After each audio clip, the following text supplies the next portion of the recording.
Mientras tanto, en América Latina. Estados Unidos revoca la visa a juez brasileño. Milei se está quedando solo. Y en Bolivia, nueva encuesta confirma una disputa electoral entre opositores.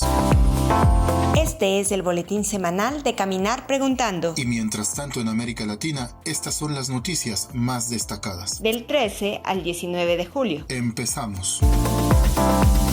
En Brasil, Lula recupera el apoyo ciudadano, mientras Estados Unidos revoca la visa al juez Alexandre de Moraes. Trump intervino de nuevo en la política brasileña. Su secretario de Estado, Marco Rubio, revocó la visa del juez Moraes, de su equipo y de su familia. Moraes dirige el juicio contra Jair Bolsonaro por organizar un intento de golpe de Estado. La suspensión de la visa busca proteger a Bolsonaro y presionar al sistema judicial brasileño. El Tribunal Supremo Federal aumentó la medida contra Bolsonaro. El juez Moraes ordenó colocarle una tobillera electrónica y restringir sus movimientos. Bolsonaro debe quedarse en casa durante las noches. No puede hablar con embajadores ni con su hijo, Eduardo Bolsonaro, quien coordina su estrategia desde Estados Unidos. Trump intervino, envió una carta pública en la que acusó al sistema judicial de injusto y exigió terminar el juicio. Lula respondió con claridad, defendió a las instituciones brasileñas y denunció la injerencia extranjera. También reunió apoyos en el sector industrial frente a los aranceles del 50% anunciados por Trump. El presidente Lula insistió en que las redes sociales deben respetar la ley brasileña. Lula ganó respaldo en las encuestas y recuperó liderazgo político. En México, Morena enfrenta escándalo por vínculos criminales. Las autoridades investigan a Hernández Bermúdez, exfuncionario de seguridad en el gobierno estatal de Tabasco, encabezado por el partido Morena. Bermúdez fue uno de los fundadores del cártel La Barredora, una organización criminal que opera en el estado de Tabasco. Esta red se disputaba el control del estado con el cártel Jalisco Nueva Generación. Bermúdez trabajó bajo las órdenes de Adán Augusto López, uno de los políticos más cercanos al expresidente Andrés Manuel López Obrador. Morena suspendió los derechos políticos de Bermúdez. El partido también inició un proceso para expulsarlo. La presidenta Claudia Sheinbaum defendió a Adán Augusto López y pidió que diera su versión sobre el caso. La dirigencia de Morena intenta contener el daño político sin romper con sus figuras históricas. La investigación por crimen organizado ocurre en medio de presiones internacionales. Donald Trump acusó al gobierno mexicano de estar infiltrado por los cárteles. La presidenta Sheinbaum rechazó las declaraciones. Sin embargo, las órdenes de aprehensión confirman que Morena gobernó territorios con redes criminales activas. Las alianzas entre funcionarios y narcos dejan en evidencia una fractura en el discurso oficial del nuevo gobierno. En Bolivia, 2 opositores empatan y el MAS se debilita según encuesta electoral. La carrera presidencial en Bolivia está marcada por un empate técnico entre los opositores Samuel Doria Medina y Jorge Tuto Quiroga, quienes lideran la intención de voto con 21 y 20% respectivamente. La diferencia entre ambos candidatos está dentro del margen de error de la encuesta, que es de más o menos 2.2%. La elección sigue abierta y dependerá de los movimientos estratégicos en las próximas semanas. El empresario Manfred Reyes Villa subió al tercer lugar con un 10%. Y así desplazó a Andrónico Rodríguez, candidato cercano al MAS, que cayó al cuarto lugar con un 8%. Este cambio reduce las posibilidades del oficialismo de recuperar fuerza en el centro del electorado. La dispersión entre los candidatos afines al movimiento al socialismo debilita su competitividad frente a los bloques opositores. Marcelo Claure expresó públicamente su apoyo a Samuel Doria Medina. Claure es un empresario boliviano con inversiones en telecomunicaciones, tecnología y deporte. Claure intentó construir una campaña única contra el MAS, pero fracasó en el esfuerzo. Ahora apuesta por influir directamente en la campaña. El voto en blanco, nulo o indeciso suma más del 24% y será decisivo en el resultado. El respaldo de Claure podría inclinar esa franja en favor de Doria Medina.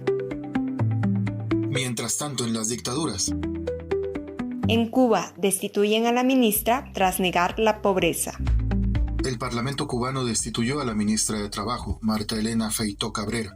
La funcionaria Afirmó que en Cuba no existen mendigos y que quienes viven en la calle eligen un modo de vida fácil. Su declaración provocó una ola de indignación. Medios independientes y redes sociales mostraron imágenes de personas comiendo de la basura y durmiendo en espacios públicos. La respuesta del gobierno fue remover a la ministra, sin ofrecer soluciones para quienes viven en pobreza extrema. Organizaciones independientes denunciaron que el gobierno oculta la realidad social por razones ideológicas. Las palabras de la ministra no fueron un error aislado, sino fueron parte de una política sistemática para negar la pobreza. Además, una investigación del medio independiente Cubanet reveló corrupción en el manejo de fondos de la Unión Europea. En 2021, una empresa vinculada a un alto funcionario del régimen recibió 40 millones de euros. Los beneficiarios reales eran familiares de comandantes históricos ya llegados al poder. La ayuda internacional nunca llegó a quienes la necesitan. Cuba no solo niega la pobreza, también lucra con ella.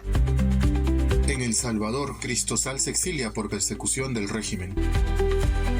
Cristosal, una de las organizaciones más representativas de la sociedad civil en El Salvador, operará desde el exilio. El régimen de Nayib Bukele ha cerrado el espacio cívico y ha criminalizado a quienes defienden los derechos humanos. La organización denunció que ya no existen garantías legales para su labor. La elección fue clara: cárcel o exilio. Cristosal ha documentado abusos cometidos durante el régimen de excepción. También ha representado a víctimas de desplazamiento forzado y ha investigado corrupción estatal. El gobierno respondió con hostigamiento judicial, detenciones arbitrarias y amenazas. Ruth López, jefa del área anticorrupción, fue arrestada en mayo y permanece detenida. El exilio de Cristosal representa una señal de alerta regional. La criminalización de la defensa de los derechos humanos no es un caso aislado. El régimen salvadoreño consolida su poder eliminando a toda voz crítica.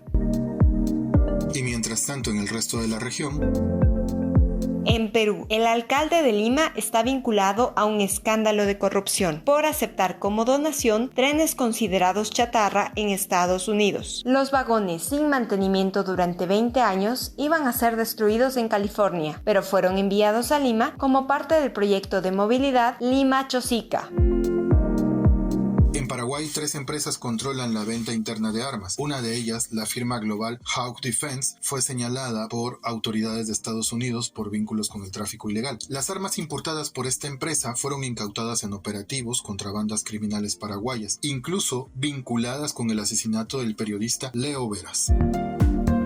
En Argentina, Milei se queda solo mientras pierde apoyo político. El presidente mantiene un conflicto abierto con el Congreso por leyes que amplían pensiones y beneficios sociales, y enfrenta una rebelión de gobernadores que exigen más fondos para las provincias. A esto se suma la ruptura definitiva con su vicepresidenta Victoria Villarroel, quien respalda leyes que Milei amenaza con vetar. En Colombia, disidencias de las FARC secuestran a 9 funcionarios de la gobernación del Cauca. Las víctimas fueron capturadas mientras conversaban con comunidades locales. El grupo armado, liderado por Iván Mordisco, justifica el secuestro pues afirma que los funcionarios estaban entregando material militar.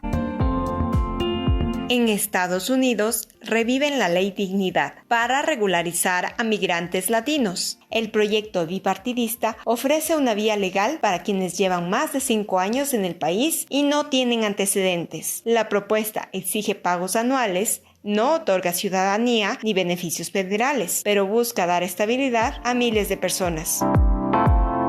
Esto fue Mientras tanto en América Latina, porque en la región siempre hay noticias que contar. Puedes leer más información y análisis en caminarpreguntando.com. Hasta la próxima.